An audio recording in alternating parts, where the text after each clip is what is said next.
Yes, excuse the overhead noise. Anti-aircraft fire. So, good stage. I've got the basic overall camouflage sprayed on now.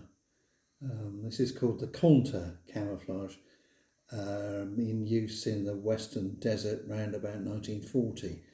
I don't think it lasted long, but it was probably the scheme that the Italians encountered when they were fighting us on their own before the Germans turned up with Rommel. So an interesting scheme, quite disputed, the colours. Even the tank museum at Bovington, they've got a Matilda tank that runs, which is a bigger medium tank, quite well known. That's in Contour's scheme, but allegedly the wrong colours, because quite often what they do is include a blue, which doesn't seem appropriate. I think the scheme was inspired by the kind of dazzle painting that you would sometimes see on warships. You can't conceal a warship sitting in the sea, so what you do is you make it difficult to work out which direction it's going or what speed by painting dazzle cameras on it. I think that's what inspired this. Is that why you look so fast when you walk through in the morning sometimes? Exactly, because I'm dazzled, yeah.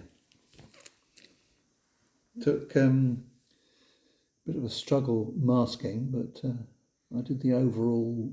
Apparently it's a Portland stone I did overall, the sand colour. You turn it round so we could see bits of it. And then I masked off the bits of that need to stay. Then sprayed the rest, this very light pastel greeny grey colour. Silver grey it seems to be described as.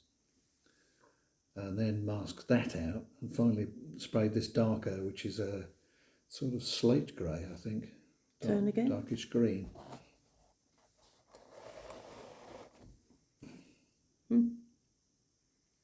It did look complicated when you were putting the masking on. I was sitting opposite you, and it looked like they would. I can see now why they would look like there was more masking than actual tank showing. I mean, the camouflage pattern.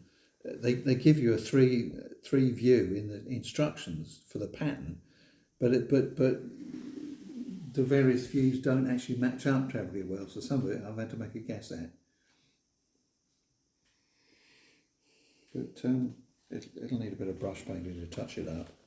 So what have you got next to do? Well, as I say, a bit of brush painting. Okay.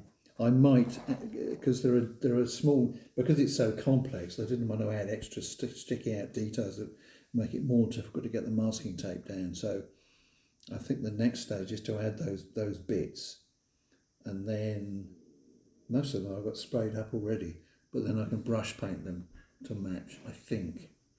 It's always a bit iffy, brush painting on top of spray, because it's difficult to get them to match up properly, but that's my intention. So I'm quite pleased with that.